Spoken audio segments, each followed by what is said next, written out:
Prashop Original is a company focused on streetwear fashion founded in 1996.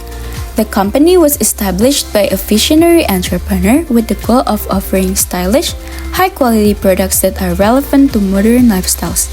For over 2 decades, Prashop Original has built a reputation as one of the local brands that consistently supports the fashion needs of young people, especially those who enjoy original and unique streetwear styles. Prashop Original offers a wide range of fashion products including shirts, pants, bags, and other accessories, all designed with attention to detail, comfort, and the latest trends. The brand not only focuses on attractive designs, but also ensures that its product meet the high standards expected by its customers. Prashop Original is located at Jalan Ciguriang No. 9 Bawanggede, Bandung, West Java. Through this interview, let's delve deeper into the history of Prashop Original, its design philosophy, and its business strategy in facing the ever-evolving fashion industry. Halo, perkenalkan kami dari Bina Nusantara University at Bandung, kelas LA76, untuk memenuhi mata kuliah Introduction to Entrepreneurship and Business. Sebelumnya, izinkan kami memperkenalkan diri kami masing-masing. Nama saya Sarah Naura Yusuf. Saya Kinanti Akmalaya Putri Werdilaga. Saya Syakira Syifa Kamila. Bolehkah diperkenalkan namanya dan dari perusahaan apa? Halo, nama saya Nadia Alia. Saya dari perusahaan Prashop Original dan saya sebagai CMO. Hari ini kami akan mewawancarai kakak. Jadi untuk pertanyaan-pertamanya ini, bagaimana Anda menemukan passion dan motivasi dalam bisnis Anda? Kalau untuk passionnya sendiri itu dan ide itu tuh sebenarnya dari orang tua aku.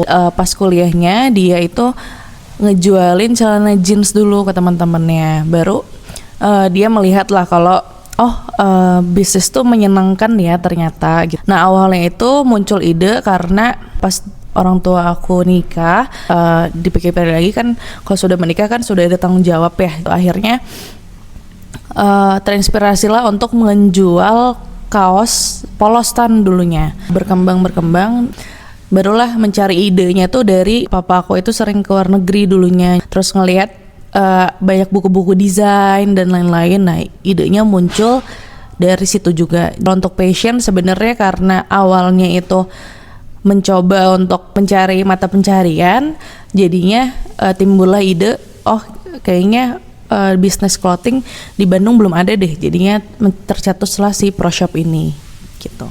Lalu bagaimana sih Anda mengenali peluang dan menghasilkan ide? Kalau peluang dan menghasilkan ide biasanya ya pertama bisa dari sosial media, bisa dari YouTube.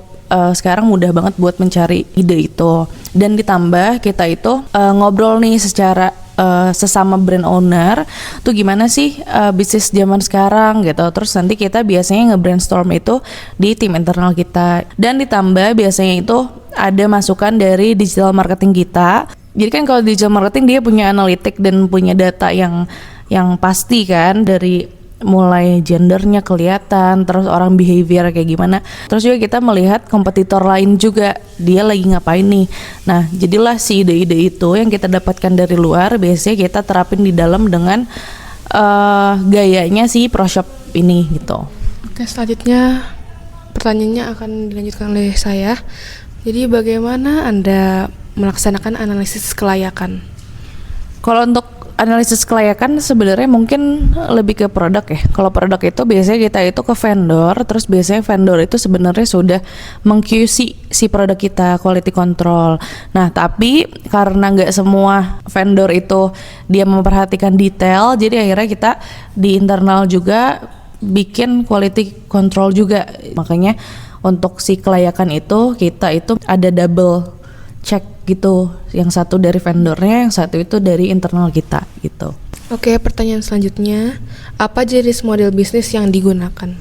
Untuk jenis model bisnis sebenarnya B2C, jadi bisnis to customer langsung. Jadi kita bikin produk, kita nge-marketingin, bikin campaign untuk launching dan lain-lain, baru kita jualin langsung ke customer lewat e-commerce offline sama lewat mitra kita, wholesale kita gitu. Lalu siapa sih yang menjadi kompetitor Anda dan bagaimana mereka menginterpretasikan persaingan? Kalau untuk kompetitor sebenarnya untuk zaman sekarang sangat banyak banget. Kalau misalkan dulu mungkin brand besar di tahun 96-an itu mungkin ada beberapa doang, bisa terhitung jari lah gitu. Kalau sekarang super banyak banget karena setiap hari itu ada brand baru. Jadi kalau misalkan dibilang kompetitornya siapa sih? Balik lagi ya ke clothingan yang dia gendernya itu laki-laki, terus juga demografinya itu di second city. Mungkin bisa dibilang kayak Sukabumi, Subang. Jadi bukan kota-kota besar, tapi kalau di kita juga top number one-nya itu adalah kota Jakarta justru gitu. Jadi kan kalau Jakarta kan nggak semuanya asli orang Jakarta ya, banyak pendatang juga. Jadi itu sih. Terus sebenarnya kalau persaingan itu untuk sebagai acuan aja sih. Dia lagi menjalankan campaign apa, kita harus ngikutin tren kayak gimana. Sebenarnya untuk tren itu udah ada ya, ada websitenya namanya WGSN. Jadi dia bisa memprediksi apa ya, kayak warna di tahun depan apa, fashion yang dibawa itu apa. Jadi sebenarnya kalau persaingan itu untuk analisis di kitanya aja sih sebenarnya gitu. Oke, selanjutnya akan dilanjutkan oleh Kinan. Saya izin melanjutkan untuk memberikan pertanyaan ya Kak. Untuk jenis paten yang ProShop miliki itu apa ya Kak? Kalau untuk hak paten itu kita pakai hak paten biasa. Jadi itu tuh dia umurnya itu, jangka waktunya itu sampai 20 tahun. Untuk kayak logo, nama dan lain-lain itu bertahan di 20 tahun. Selanjutnya, bagaimana pandangan Anda terhadap pentingnya memiliki paten seperti hak kekayaan intelektual? Sangat penting banget ya, apalagi di era digital ini. ProShop itu dari dulu banyak banget yang nirunya. Jadi ternyata yang palsunya banyak. Nah untuk sekarang justru makin parah karena benar-benar sampai logonya, si profilnya sama, namanya hampir mirip. Terus produknya dia nyuri dari kita. Jadi kenapa sangat penting? Karena bisa dituntut kan kalau misalkan kita punya si haki itu. Sangat penting untuk zaman sekarang, apalagi adanya si e-commerce ini. Kalau misalkan kita nggak ada hak paten itu, kita nggak bisa ngajuin banding gitu ke e-commerce. Untuk pertanyaan terakhir yang akan kami tanyakan, bagaimana Kakak memprediksi masa depan bisnis ProShop ini? Kalau prediksi masa depan secara manusia nggak tahu juga ya sebenarnya. Jadi benar-benar kita ngelihatnya dari si behavior customer, dari data yang kita punya dari tahun-tahun sebelumnya, sama dari sosial media atau dari website yang dia tuh udah mempredik di tahun depan itu warna yang akan keluar apa, pattern yang keluar dan lain-lainnya tuh di situ ada semua gitu. Baik, terima kasih Kak untuk waktu dan jawabannya. Iya, sama-sama. Ya. Semoga membantu ya. Sekian wawancara yang dapat kami lakukan. Terima kasih. Terima kasih.